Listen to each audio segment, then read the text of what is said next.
Good afternoon, savages. Hey, let's do some business before we get to this awesome episode of the Refined Savage podcast. Let's talk about Roadie Sport. Roadie Sport, led by Justin Roadie, former professional shot putter. That is a thing. Trust me, those guys are out there in places other than the United States making all kinds of cash because people outside the U.S. seem to appreciate the throwers. But anyhow, I digress. Justin Roadie, professional shot putter, 2012 Olympian. He has some awesome products up on his site at roadiesport.com. He's got the shot put glove. For you guys that are throwing heavy shots, heavy stones, lots of repetitions, lots of volume, the Roadie Sport shot glove will help you out. It'll save those fingers. For anybody who's ever had your fingers bent back when you throw a heavy stone or shot, you know what that feels like, and it can actually lead to some pretty devastating injuries to the hand. Check out the Roadie Sport glove. Give him a holler. He also makes closed-loop leather lifting straps that are super badass. And also, he wanted me to talk to you about his Jolly Big Throws camp. That's going to be December 21st at Youngstown State University. There is still time to register. Early bird pricing available, and you get a free swag bag if you sign up before October 31st at roadiesport.com. I'm going to spell that for you. RODHESPORT.com. Use the code, all caps, Savage Sport, all one word, at checkout for a discount. Let's talk about Viking Coffee. Viking Coffee, Evan Armstrong, I am slowly watching this guy just become a full-fledged champion of business. The guy is growing from having a little shed in his backyard where he's brewing coffee to now he's got something like a 5,000 square foot area. Regardless, it's still him. It's still him brewing the best coffee around. Awesome stuff. They make our Old Man Strength brew. I know a lot of you guys out there have tried Viking Coffee and are loving it, and I appreciate you guys going to them and giving them a holler. VikingCoffeeCode.com for the best coffee in the fucking world. Use the code VikingCoffee10 at checkout for 10% off. Cerberus Strength. Cerberus is the leader in strong man and Highland Games gear. If you need something like knee sleeves, elbow sleeves, you've heard me talk about this stuff before, right? Wrist wraps, straps, belts, t-shirts, sandbags, smelling salts, tacky, anything you could possibly want. These are the guys to go to. Stop buying garbage gear and weird CrossFit type knee sleeves and none of that stuff. Go to Cerberus, check them out. Cerberus-strength.us. Use the code REFINESAVAGE10 at checkout. Warrior CBD. I just got done talking to Nancy at Warrior CBD. Look, guys, there is CBD companies all over the planet right now, and I've used a ton of them, and most of them are garbage. Especially if you get them from a place around a state where cannabis is still illegal. The stuff is just basically essential oils. But the good people at Warrior CBD are putting out some of the best products I've ever used. If you have aches or pains, try out their muscle rub. They do like a roll-on, and you can roll it on your skin. It gets in there deep. I'm telling you, it works great. I love the sublingual 1,000 milligram full spectrum drops. Put you at ease, relax you a little bit, let you go to sleep. They also have stuff for your dog. If you have a crazy dog, give them a holler. WarriorCBDofficial.com. Use the code WARRIOR20 off at checkout for 20% off your order. Hey, Speakeasy Leather. Speakeasy is a new sponsor to the show. Minimalist design leather goods, handcrafted for a lifetime of style, use, and quality. Now, you got to check out their Instagram page. I'm looking at it right now. Speakeasy Leather. They have some of the coolest shit around. They've got knife holders and wallets and passport holders and chains, purses, and all this crazy stuff. The guy just makes fantastic, beautiful products, and I know you guys are going to love it. Give them a holler. Use the code SAVAGE at checkout for a discount. And that you just check them out at Speakeasy Leather on Instagram or speakeasyleather.com. Serious Steel. There's a couple companies that I've worked with over the years, whether they be sponsors of the show or sponsors of me personally as an athlete, and Serious Steel is one of my all-time favorites. Talk about fantastic human beings. Chad Clark got me hooked up with these guys, and I couldn't be happier with them. They have everything you need for your strength journey. I've said that before. I'll say it again. If you need bars or plates or kettlebells or anything like that, They have everything you could possibly need. Just check out their website. I'm sure there's stuff on there that you need personally. Get on there. Check them out. SeriesSteel.com. Use the code SAVAGE at checkout for 10% off.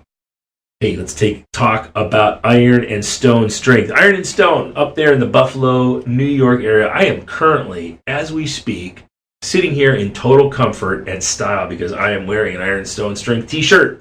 It's the one that says strength above all. I'm actually reading it off the shirt.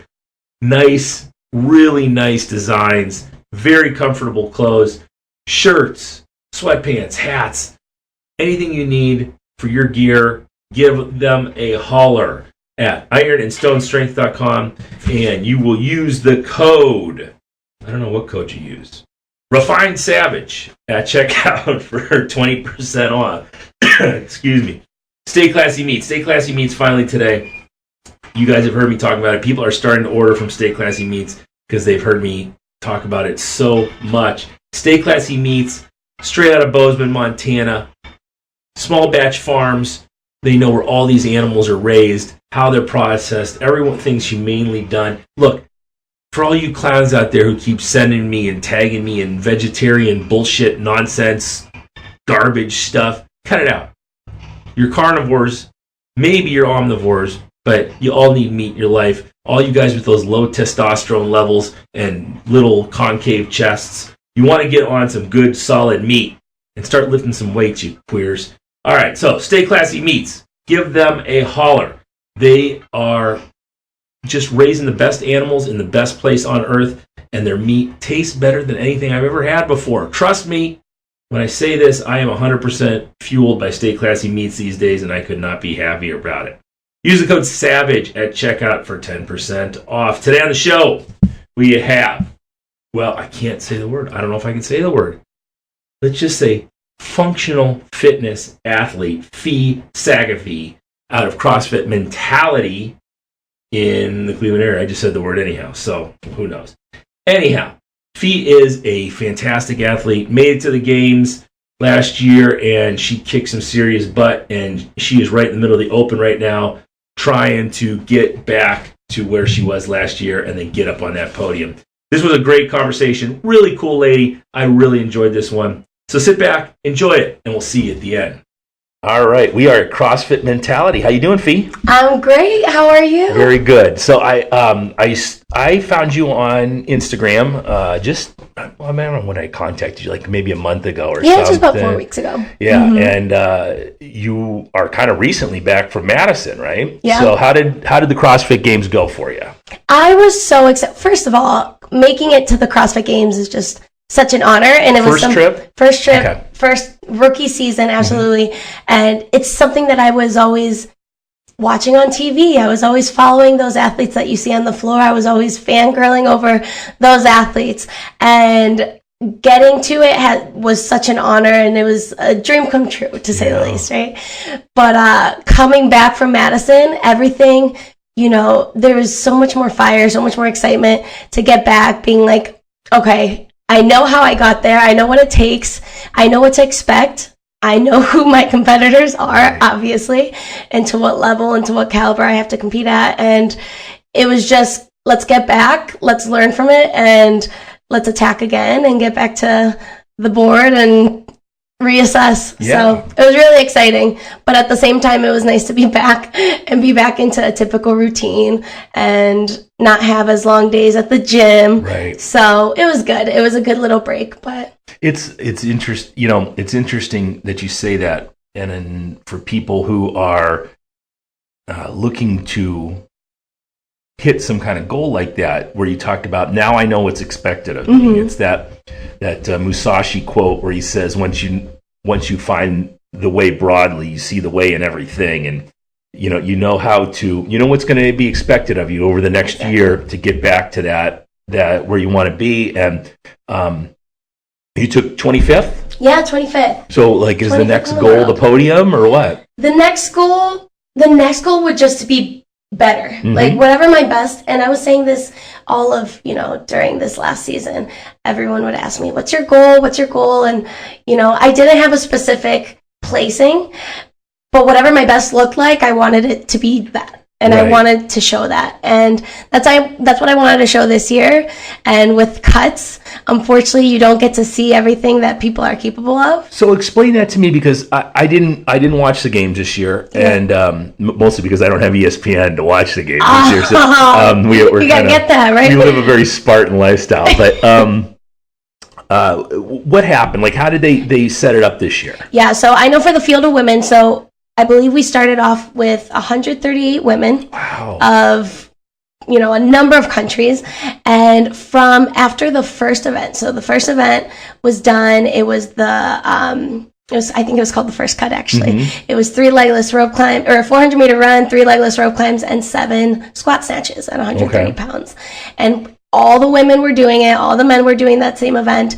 And after that, the women field was cut half. So I think we were cut from 138 to 75, just about. So, and then welcome to Madison. Yeah, right. Hello, welcome to Madison.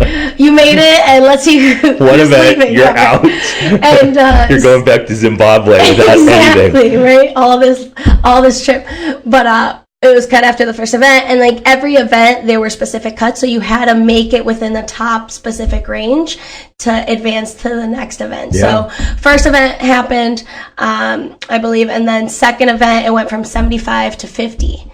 And then I believe it went from 50 to 30. And I was within the top 30, so I was able to make it to the Coliseum where we did Mary, which was so fun. And then I was actually 29 or 30 going into Mary. No, I was 30th going in, so I had just made it. Yeah. And I dropped several spots. I dropped 5 spots after I've done Mary, so I was down to 25th. And that's where my weekend ended, because I had to be in the top 20 to advance into Saturday. And that's when I got So it was Thursday. You made it Thursday, Friday, and then I made it all of Thursday, all of Friday, and then I didn't make it into the sprints. It's Saturday so morning. Well. First of all, that seems like a very Dave Castro thing to do. I think coming from that SEAL background, where it's just like, oh well, but you guess you better be better. You just gotta suck it up. Yep. Don't complain about it, because everyone's going through the same thing. Right, and I've heard some people online complaining about it, and if that's the rule, that's the rule. You just got to do it. And that's my take on it too. I mean, after people got cut, then you go on Instagram and you're seeing, the only reason I got cut is because there was only running events and I didn't get to show this, that, and the other. And it's just like, you know what? And Dave made a good point, saying that the fittest are still the fittest. Yeah. We found the fittest, and that's the point. And I think the cuts really, it doesn't allow a lot of room for error anymore. You can't, just tank a workout and then you have your lifting right after and know for sure that you could make up for it. You have to be well-rounded in everything. And we had talked before the show about the sport that I had been in, Highland Games, and it used to be, when I first got into the sport, you would have your 7 events, and all the track and field guys would do good in the mornings events, and then all the strongman guys would do good in the evening events. And that's kind of the way I look at CrossFit evolving, because nowadays in the same sport, you have to be good at everything or you don't make it. And it's the same with CrossFit. You can't be a guy who, is a rower or a runner and then not be able to clean 300 pounds. I mean, you have to be able to do everything. And I think that's just that's the philosophy of the sport too. It's a well-rounded, fitness routine, fitness sport. You could call it fitness routine for those who take it as a routine, and a well-rounded sport as well. And you can't rely on the things that you like and not perform at the things that you don't. And one of the things that I guess at the games, it was definitely something that prevented me from moving forward. I lost it in certain events when it came to some more endurance running, and also the handstand walking event. I know. Well, what's your background coming in? What makes for your good events? I mean, my background coming in high school, I did play sports, so I was always involved in sports, whether it was through the school or just kind of being with the boys and playing sports with them. But volleyball was my main sport. I did track for 2 years, and kind of that was just conditioning and to be able to fill in that gap through that year. But volleyball is my main one.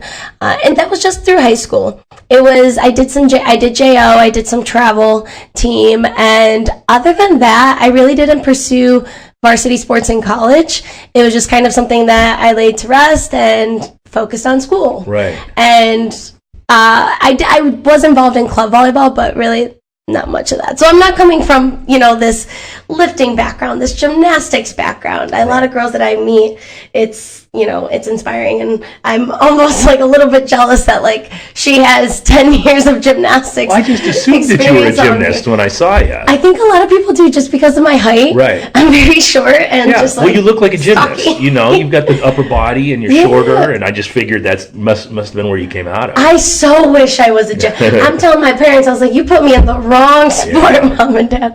But and that's my background. I did not get into, I didn't start CrossFit with some, D1 level experience or an elite level of an experience prior in high school or college. I didn't start at all. I kind of started from nothing because by the time I started CrossFit, I had gained a bunch of weight.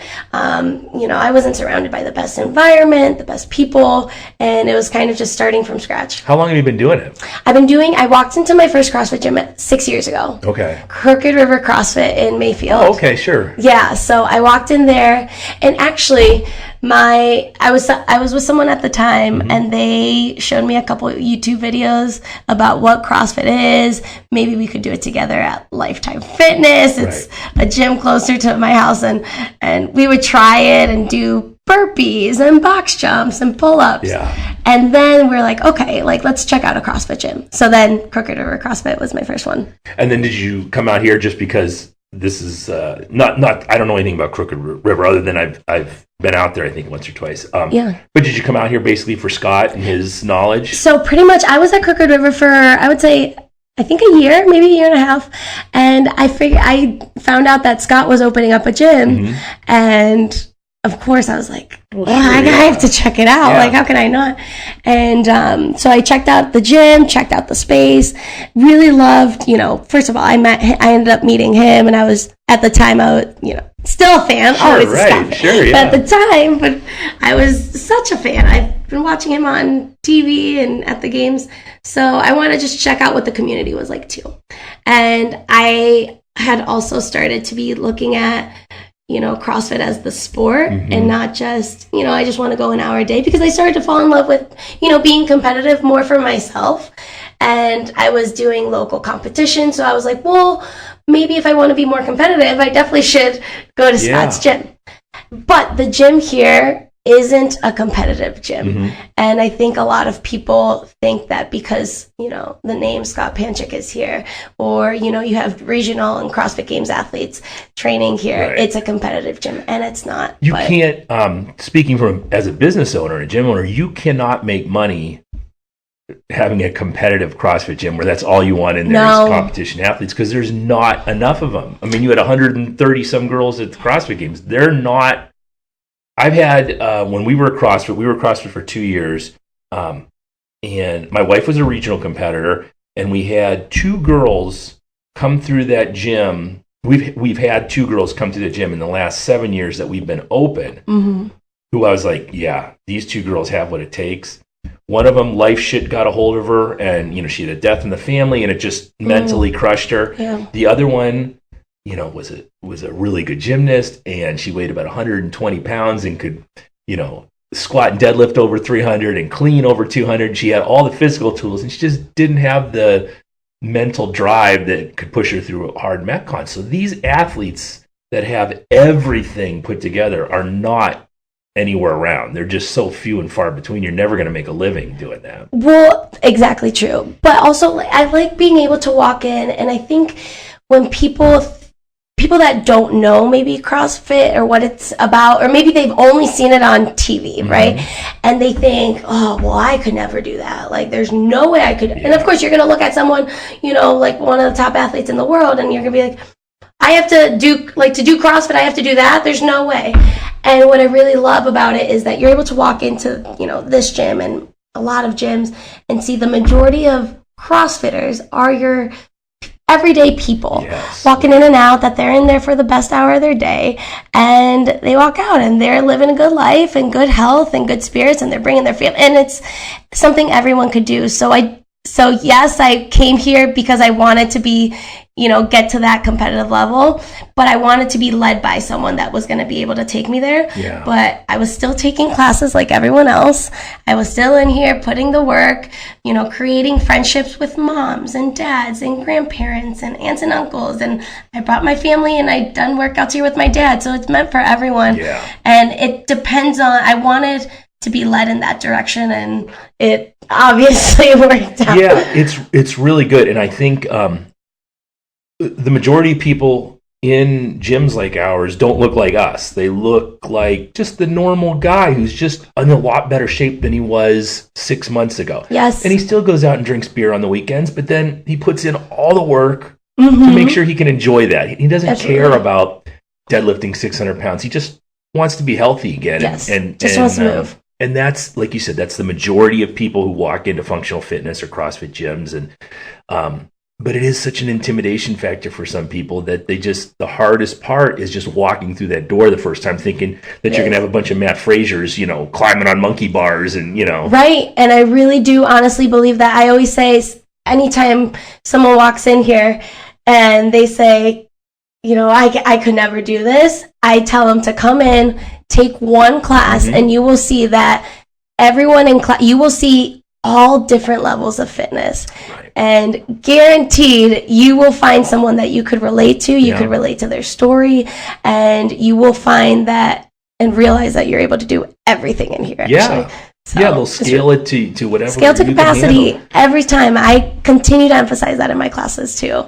It's reassuring so for people. Yeah, if they can, like you said, everybody can do it. My father, who was, I think he stopped doing it recently, but he was 70 and he was doing it. He looked like Tony Soprano, I mean, he wasn't some jack dude. And then we've got 60-year-olds in there, and it's just, and I'm sure that's the same way here. You just have all different shapes and sizes, and it's kind of cool to see, your local garbage man working out with your district attorney. And seriously, we have everything in here. We have scientists, we have lawyers, we have entrepreneurs, we have students.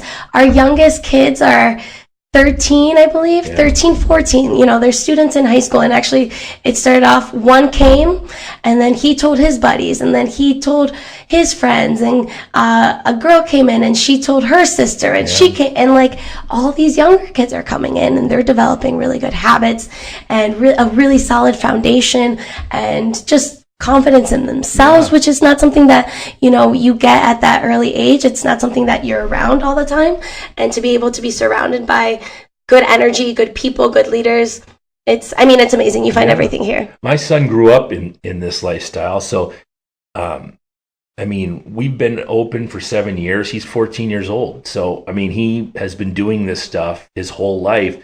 And when you put him next to other 14-year-old kids, there's a huge difference. Here's this kid who can do strict pull-ups and handstands and all this, and lift heavy weights, and his 14-year-old buddies are looking at him like, how is this possible? He's been doing this his whole life. And I think you're going to get kids like that now who, instead of finding CrossFit when you're 19 or 20, they found it when they were 10, in CrossFit Kids class or something. This sport and this routine is going to be, imagine, when did it start? I think 2009, maybe? My wife got invited to regionals in 2010, I think. So. And at the time, it was, the majority of people doing it were either, mid 20-year-olds, 30-year-olds. Now kids are finding it at 10, 12, 13, whatever it is. Imagine what the sport's going to be in just a couple more years. You're going to see the teen athletes are performing just as well. Some of them, if not better, as some adult athletes. And it's insane. And I really truly believe it's because they're starting to develop these habits at an early age. They're starting to realize what solid, consistent, diligent work ethic is. And it's not like they're waiting until after college to realize, that's what hard work is actually about, and they're doing it through sport, and I think it's just awesome to see. Yeah, and it's an option for people. I played football, and track and field in high school. And man, I don't know if CrossFit was around because I was such a meathead and a weight room junkie. I may have just done that instead of regular high school sports. You know? I mean, it's another option for these kids. And I love the fact that you talked about building some mental toughness, because the kids we get in now who are 12, 13, 14, that's what I'm working on first with them. Before they're doing anything, it's just, how tough are you? Are you not going to quit? Let's build on these basics, but let's do it so you get to the point where you're being able to tough out things. You have to. And the earlier you learn that, the better you're setting yourself up, especially because just relating it to kids in school. There are things that go on in schools that parents don't know about, and you want your kid to be able to handle themselves and to be mature and to know how to deal with those situations. And I think finding different areas to do that, like I said, like we're talking about, through sport and through different leaders in your community, and to teach them that along the way is something that's so powerful. And I'm so proud of the kids that are here, because the kids and the teen athletes, because we hear no complaints, no whining, they are always on time. They're always asking questions. I mean, it's incredible. Yeah. I'm so impressed. And are you coaching a lot of classes? I do. I coach. So I was coaching more when I was in school, because right now I'm full-time. Yeah, you're a med student, right? So I'm a pre-medical post-bac student. Okay. So pretty much I'm taking prerequisite classes to be able to apply to medical schools, to be able to take the MCAT. So kind of going back to take these classes. How old are you? I'm 25. Okay.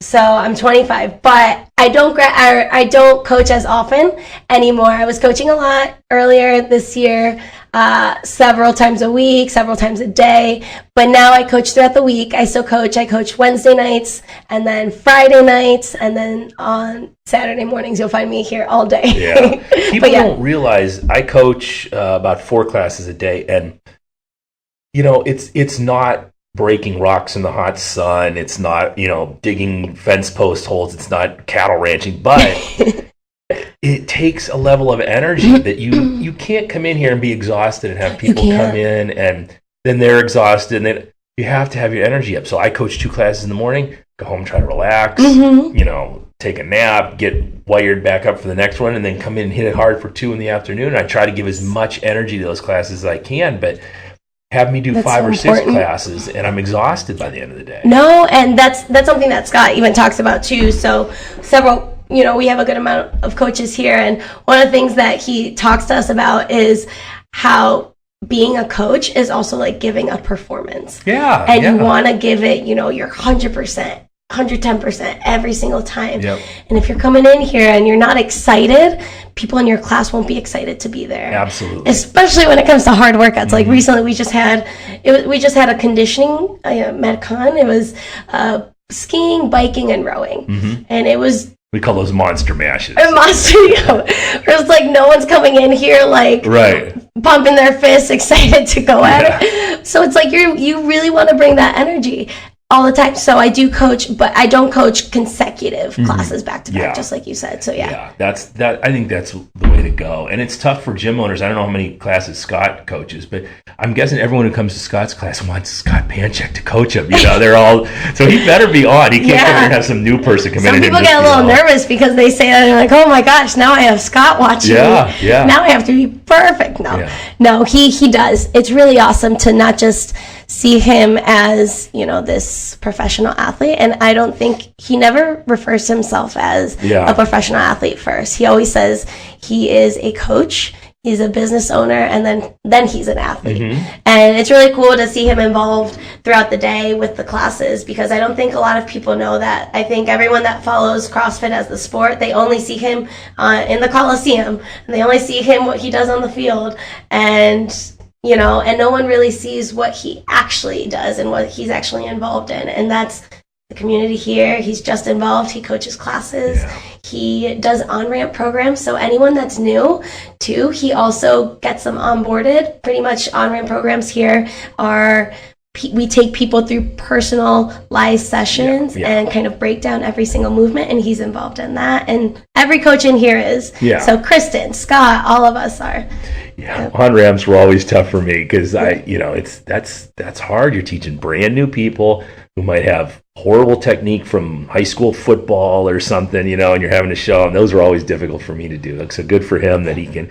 But it's worthy to mention because there are CrossFit names out there who have gyms, and it's really just their gym in name. They have other people doing all the coaching, and they just come there and use it as their playground. Yeah. So it's really cool that he is hands-on, and when you come to Scott Panchik's gym, you're getting Scott Panchik. Along with yourself, Absolutely. And I'm sure a lot of other top athletes working with him. So Absolutely. Very cool. And again, it's not a competitive gym.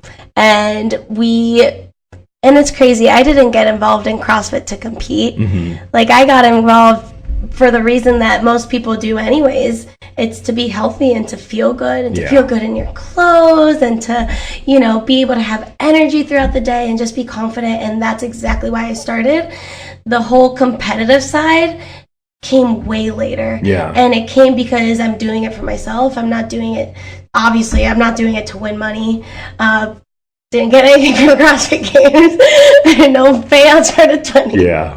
But it's fun for me, and it's something that you fall in love with, and you want to make sure that you're doing it for yourself. Yeah. Whether you're doing it professionally, whether you're doing it just to, feel good, make sure it's for you and not for anyone else. I've said before, and I was just talking to someone yesterday. I was actually in you can't call them CrossFit competitions. I was in a functional fitness competition yesterday that I actually competed in, and afterwards we were talking, and I think that functional fitness, CrossFit, is the best thing that's happened to the fitness industry ever.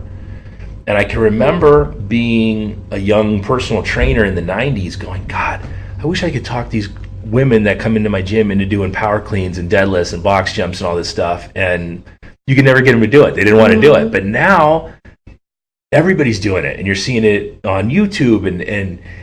And not only has it changed the fitness industry, I think it's changing the way we look, not so much men, but we're starting to look at women differently. And you don't have to be a Victoria's Secret twig in order to be beautiful and sexy and look good in clothes. It's changing everything. And so in high school, like to that point in high school, there was a point in high school where I wanted to be skinny, right? I wanted to, fit into a size 2 and just I weighed 105 pounds. And to me, that's very small because I have no reason to weigh that.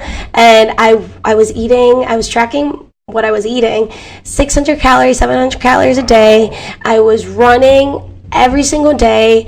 Before volleyball practices, I would run for an hour and then go for 2-hour practices. And I think I ate an orange after. Like, it was just bad. And my parents didn't know.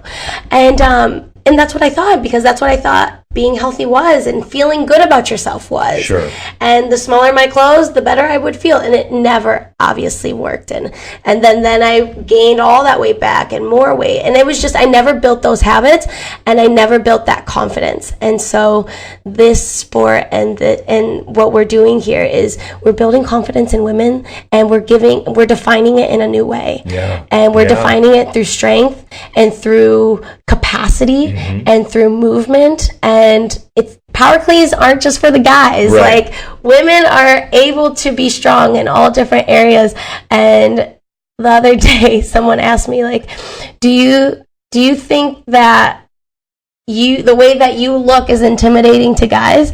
I was like, first of all, if a guy's intimidated by me, he needs to go to the gym a little bit more. But this is something that makes me feel good. And I think a lot of women are learning that, and I think it's a beautiful thing for women as well.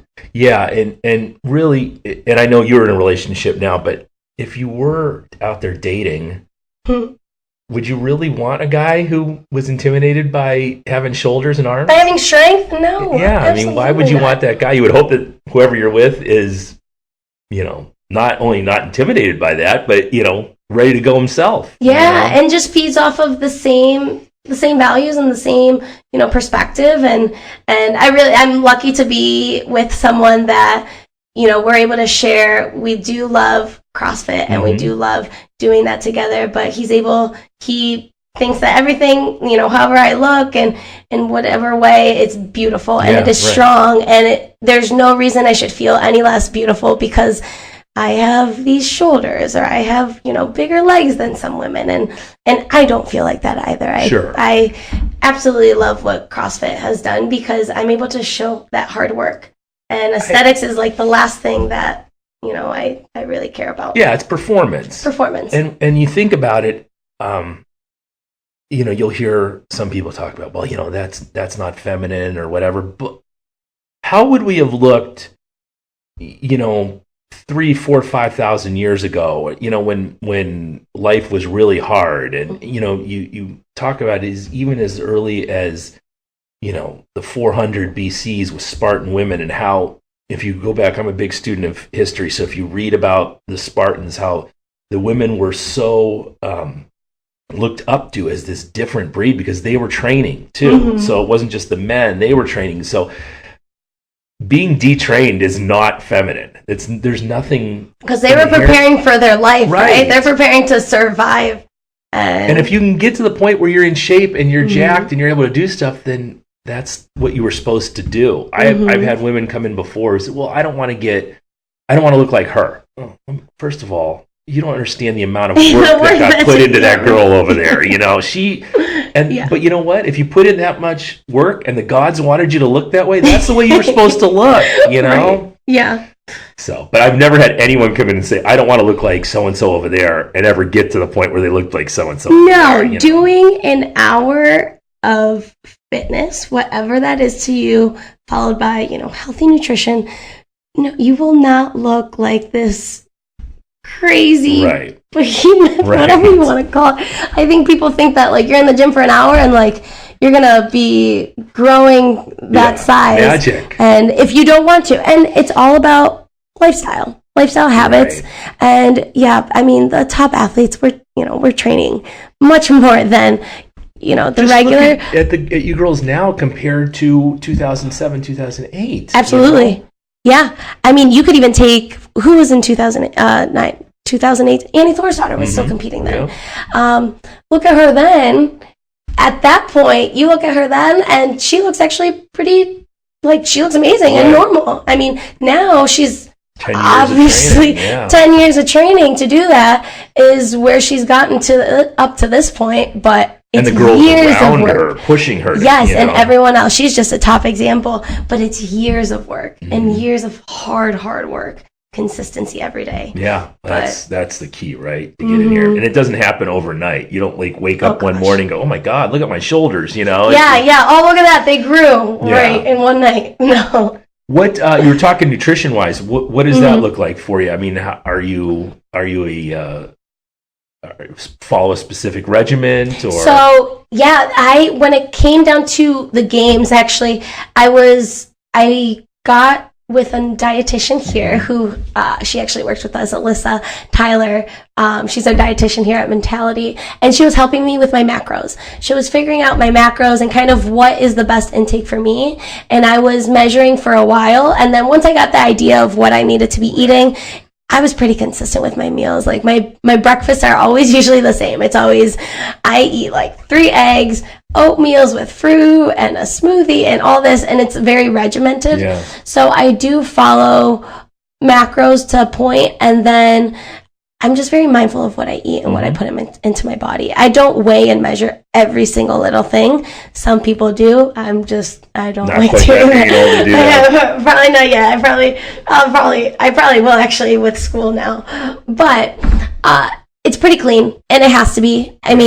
The second every time I eat out, or if I, enjoy a meal, and of course I don't feel bad about it, but I feel it the next day, my body's probably telling me what is all this pizza doing in here? Right. Yeah, what are all these fries doing in here? And, but it's pretty clean. I probably eat 6 times a day. 6 times a day. Breakfast. Old school bodybuilder way of doing it, yeah. Yeah, the majority of my diet, my nutrition is lots of vegetables. So in every single meal, actually, I have vegetables in some way. So say for breakfast, I always make eggs and some kind of veggies and, scrambled eggs. Salads and dinner, or lunches and dinners, always veggies in them.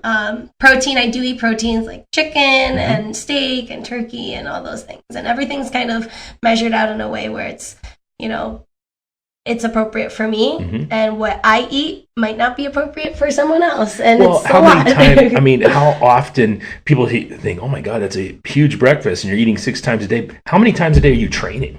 So I do my best to separate my sessions twice. Well, for the games, it was definitely 2 separate sessions. So we had a morning session and an afternoon session. So huge breakfast, obviously, for that first morning session, and it was always.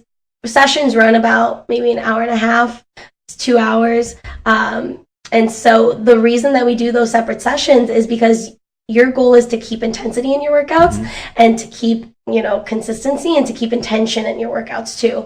And to be doing 4 pieces within one session, it's just like, there's no way. Right. You'll just burn out. And then at that point, you won't be getting what you need out of that session. Practicing to be slow. Exactly. And so 2 separate sessions. And right now that's what it looks like as well. Some days are different than others though, because of school. I'm not always able to have my morning because now I have classes in the morning and I have classes at night. So I kind of fit it in between other gaps. But on Mondays, I always start the week with 2 sessions. But that's when you look at your nutrition, you probably couldn't eat enough, especially eating clean. I mean, you're going to have to eat so much just to stay up with that. And, people think, oh my God, that's a lot. It's not when you're putting out that much effort every day. Yeah. And through games training, we weren't just, having our training sessions, but we were also coaching. We were also walking around the gym. I mean, it was active from the time that we got in, 9 o'clock, 10 o'clock in the morning, to the time Scott and I left the gym was probably like 7 o'clock, 8 o'clock at night. Yeah. And we would just get home, eat dinner, go to bed, and do it again. Yeah. But I think a lot of people think that games athletes train 8 hours a day, and no one is training 8 hours a day. Your body would be broken. I think people, and some of the people who love CrossFit have watched that. There's an old YouTube video, Day in the Life of Rich Froning, where he does like 6 workouts in a day. Oh, yeah. First of all, that was Rich Froning. He was a freak show. I mean, I don't think the guy ever got tired. He was a really good athlete, and he worked in a gym where he coached like a couple sessions. He was working for a college where he was just coaching a couple sessions a day and working out with the team and getting these little, and they were all like 15-minute workouts. They weren't like 2 hours of training, and people see that and think, oh, that's what it takes. Well, not necessarily. I think people have gotten really high-level CrossFit coaches are now becoming more and more like strength coaches, where they are knowledgeable, not just in CrossFit and that modality, but in everything. And they're getting better and better at programming. Yeah, absolutely. Something that Scott has even, Scott is not just my boss, first of all. Right. He's also my coach, my training partner, my partner, mentor. And so we don't just talk about, CrossFit and workouts and all that stuff, but purpose and what we do outside of that. And one of the things that he's talked to me about is the importance of intention and quality over quantity. And I think a lot of people think that, I have to work out so many hours a day to look like that, to perform like that. And it's just not true. Consistency and intention in what you're doing at the time that you're doing it in, but also quality in your work. And quality isn't going to be maintained for 6 hours and 8 hours. Yeah. So and again, going back, like that's why we have to separate sessions, but it's probably like 4 pieces a day that we do. 4 separate pieces a day, separated out into 2 sessions. It's probably 3.5 hours accumulated. Right. And that's it. We're getting quality work in. And it's the difference between CrossFit athletes and CrossFit consumers. You need that to compete against the Catherine David's daughters of the world, where his soccer mom doesn't need 3 hours. She needs her 40-minute workout and get out of there. She needs to just fill in the gap. Yes. She has 45 minutes. Yeah. She needs a good sweat in, and then she has to go pick up her kids. And this is why we love having these hour sessions because we have moms that come in, they're like, I have an hour, kids at football practice, he gets out at 4, I gotta be there, and then, you see a 7-minute Metcon and you're walking out of here feeling like you just, ran 4 miles. Right.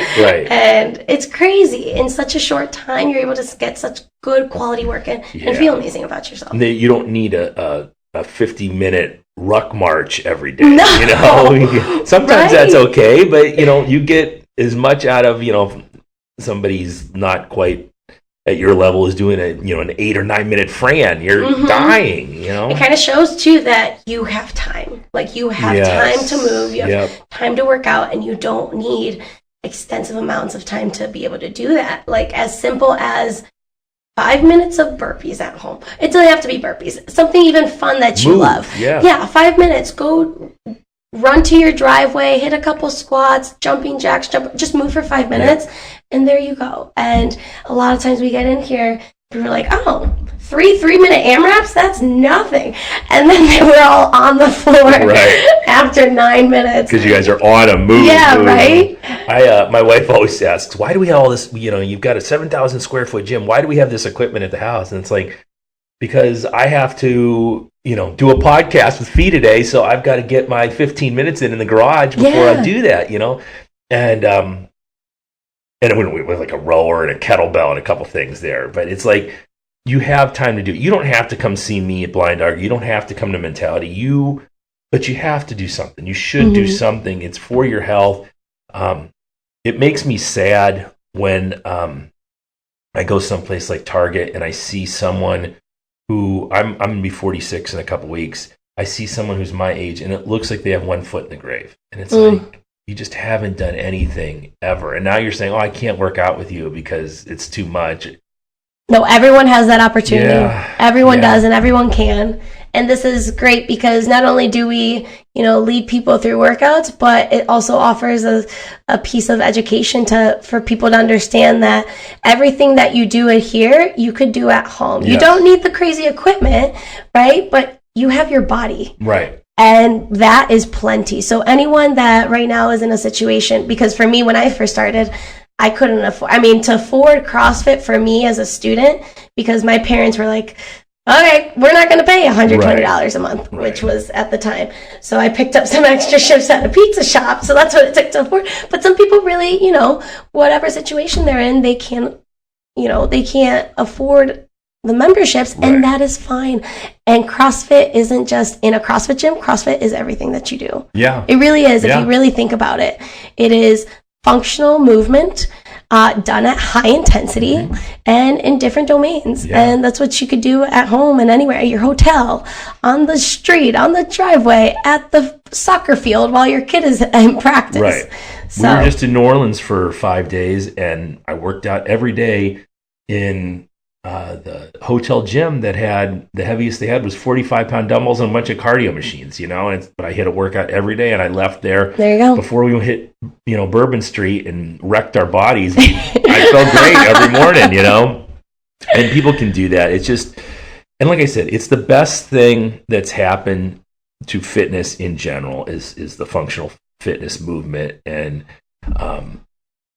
whether you like CrossFit or you don't like CrossFit, you have to, if you've looked at it, you have to study functional fitness and know that this is the way we should all be training. You don't have to deadlift 600 pounds, but you should deadlift.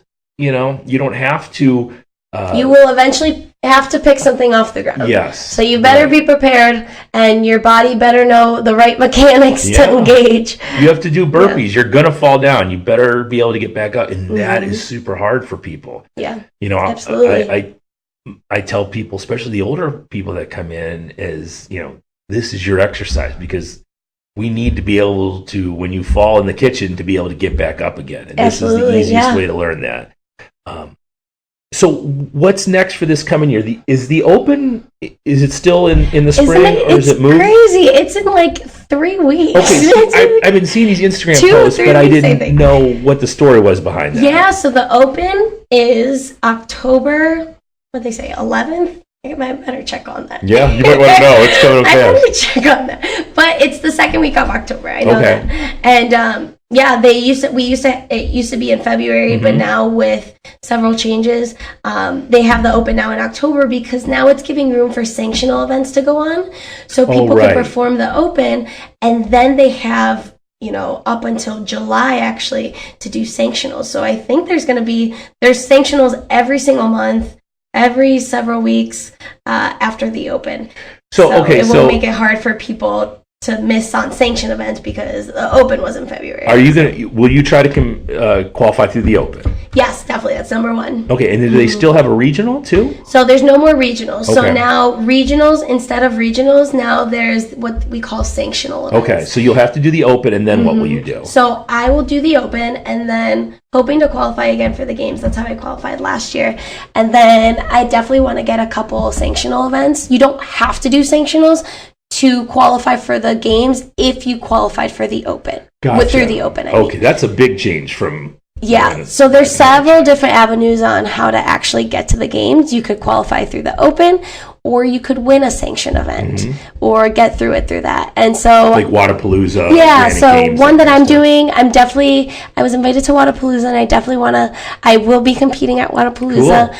I found out that CrossFit Mayhem is having a sanctional event, and they're actually qualifying. So athletes that qualify to that are athletes through the Open. So if you're able to get within, I don't know what range that they're accepting, but they're going to take Open athletes into that sanctioned event. Cool. So I want to qualify for that one. Rogue, I did Rogue last year in Columbus, Ohio, and it was just amazing. Was that at the Arnold, or was that at a different time? It was at Rogue headquarters, Rogue HQ. But was it that same weekend? Was it the Arnold weekend? No, I don't think so. Okay. I don't think so. First weekend in March is usually Arnold. It was in May. Okay. So I remember, because it was May 18th and 19th, my graduation weekend. Yeah. And that was that weekend. I will never forget. But no, I want to do Rogue. So yeah, there's definitely sanctionals that I'm looking towards. Very cool. And do you like it better than the other format that they did, where you went Open regionals games? Do I like it? Honestly, I really do. I don't mind. Some people have their other opinions, but for me, I really love it. Yeah. I love being able to be, first of all, getting to know and seeing and being able to compete with other level athletes. It's not just in your region. Yeah. It makes competition a lot harder, yes. But you're able to be exposed and be tested in so many areas in so many different ways. So not all sanctionals are the same, right? So what you see in Wadapalooza is different what you see in Italy. It's different what you see in Rogue. Now, could you go and qualify in Italy? Yeah. Oh, that's cool. Yeah, you travel some. And I went to Italy. So what athletes are doing now, they're actually doing a little bit of research when it comes to what kind of style of programming does this sanctioned event, am I going to expect from the sanctioned event, and is this a good option for me? Yeah. So Scott and I looked into Italy, for example, and we both did extremely well in the Italian Showdown, and so that's something that I want to pursue again. Sure, yeah. But yeah, I like it more than regionals. I love being able to travel. I love being able to be around, other people around the world is something that's so cool, and it gives you some opportunities too. If you come down with the flu the week of regionals, exactly. You're it gives you so many opportunities. You're not just limited to that one weekend. Yeah. Because for regionals, those who aren't familiar, it was you qualified through the Open. You were within the top 20 of your specific region. You went to regionals. If you did not qualify among the top 5, your season was done. And now you have the opportunity to go to sanctioned event. If you win, you win. If you don't, I have until July to qualify for other events. Hustle a little bit. Yeah, and so it really opens up the field. So I think it's a really cool and different model now. And not being in the sport, so when getting to talk to you, so all I heard was negative stuff about the cut at CrossFit Games, and now that I hear about it, it's like, that sounds all right to me. I mean, it's fair for everybody. All I heard was the bitching about the regionals not being, and it's like, that makes a lot of sense. That could probably work pretty well, So it's just funny being outside the sport and just hearing people bitch, and then hearing someone who is actually there and successful at it go, okay, that seems pretty reasonable to me. That really? Castro isn't a maniac, And I mean, everyone's gonna have the opinions, but at the end of the day, Dave is gonna do what he's gonna do. Whatever the fuck you know he what wants I mean? to do. That's exactly. it. There's people that didn't do the open, and they did it because they don't agree with the rules now. So I'm not gonna do the open, and it's like, well, you're doing it for the wrong reasons then, first of all. If that's the reason. And you not doing the open will not change what's going on. They do not care at all. Because there's hundreds and hundreds of thousands of people that are still doing it. And they make their little stand, and it's the more you complain about the sport, I mean, it's not to your benefit at all. At least those who are looking to be, professional and to be serious about it and to be elite, right?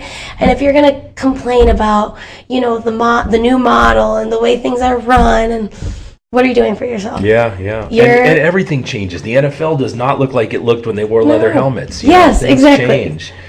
And it sounds all reasonable to me, so I'm good with it. So I've given they need my seal of approval for sure.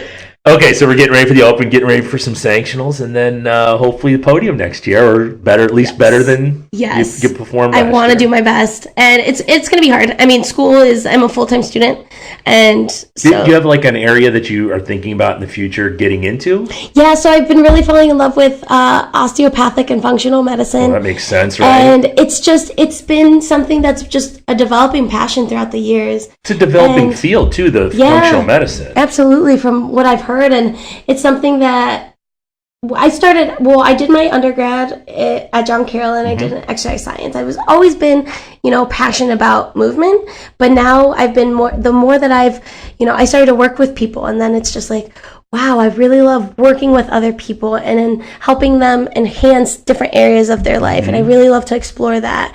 I really love exploring, how mechanics enhance the human body, how nutrition enhances the quality of life. And those different areas have just been developing along the way. And sometimes you don't find what you love until, you're out of school and you're actually doing things that you love. And then you're like, oh, I could see myself doing something. That's what's crazy about making an 18-year-old kid pick their future. Yeah, absolutely. You just don't know anything yet. No, you haven't experienced, at least most 18-year-olds or, people going into college, they haven't experienced life. All they know is school. All you know is you go middle school, you go to high school, and you go to college. And that's kind of just a routine thing. Yeah. But not a lot of time taken to get your foot in the door and try something that out of the norm, try something different, do things that you don't like and do things that you love. And you don't see that a lot along, 18-year-olds. Sure. Doesn't mean that they can't. They absolutely should. I always tell the kids that are here at Mentality, those who are in high school going into college also, explore as much as you can. Do things that you love, do things that you might not even realize that you're good at, and you'll probably really surprise yourself. So that's why I'm 25 going back as a post-bac student, and I'm totally happy with that. Well, the functional medicine seems to be really an emerging field, and I love it. And we actually have a guy coming on the show next month who does a program out of Ohio State called Barbell Medicine, and it's for CrossFitters, and it teaches proper movement patterns and helps address people that are getting injured from functional fitness movements, and maybe what they're doing wrong physically, maybe what they're doing wrong nutritionally. But we also had Bridget Titgamer, I can never say her name right, on the show, and she was a functional medicinist from the Cleveland Clinic, and now I think she works with Julie Fouché together. Oh, she's the RD. Yeah. And then my wife's friend is getting into it, and she was an emergency room doc, so she was seeing all this blood and gut stuff, and she's switching her field to functional medicine just because she can see all the benefits that preventative medicine can do, as opposed to having to just stitch these people up. And she's big in, I know you're sponsored by a CBD oil company, right? So am I. I think it's such a boom. And I am not a guy who believes in supplements very much. They've never had an effect on me. But the CBD oil, just for being able to sleep and relax better is such a huge benefit. Every single night. So I don't know which one. I'm with Warrior CBD. Okay. I'm with Curatio, and it's the same. I mean, it's CBD. It's that plant extract, and I take it every single night, and it's helped my sleep so much. Yeah.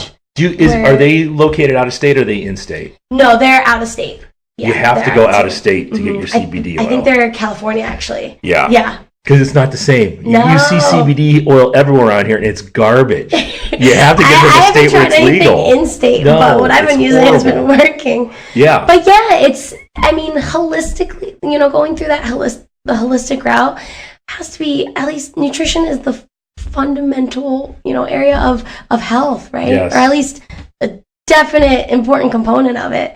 And I think everything that I've been doing now has kind of developed my passion for not just fitness, but also overall health, which health isn't just obviously fitness as we know it is. It's everything. Nutrition, right? And stress and environment and relationships and how that all affects. And not just your boyfriend, but the people who are around you. Yes, the people that you're around, your environment as in your friends, who you surround yourself in school or at work, and how that affects, your stress and your energy throughout the day. And so all those different elements of health are just as important. You want to surround yourself with people who understand your trip a little bit too. I have this text message thread that I call the League of Extraordinary Gentlemen, and we have myself, we have a guy who was one of the top mud racers in the country. We have another guy who is the world's strongest disabled athlete. We've got a 2-time Olympian. We've got a world record holder. Oh my goodness. And we just get a squad. Yeah, we just get on there and you're staying hard. What are you doing today? Yeah. You're working out, and it's really cool. It's really cool to have that group of guys who all get each other. And there's nobody in that group who's like, oh, I just sat on the couch and watched Ohio State football and ate a bag of Doritos. No, none of that you happens. need to be surrounded by people that enhance you. Yeah. If you want that, right? If you don't, do your thing. But if you are someone that's looking to, elevate yourself in different areas, like find people that will guide you there and help you and do that with you. Yeah. And you're not doing it alone. And I didn't find my group of friends in college, and my friends are actually the people that I'm here at the gym with. Yeah. Because we all believe in the same thing. We all love we're all passionate about similar things, but we have different stories that we could all relate to, and we're asking about each other's day at work, or how are your kids, how's school going, and we all work out together, and we all train together, and everything we do is with the best intentions for each other. And we cheer each other on. Like, no one's like, I want to beat you, and I want to be better than you, and it's not that, and it's not a race. It's just we're doing things together, and we're working towards each other.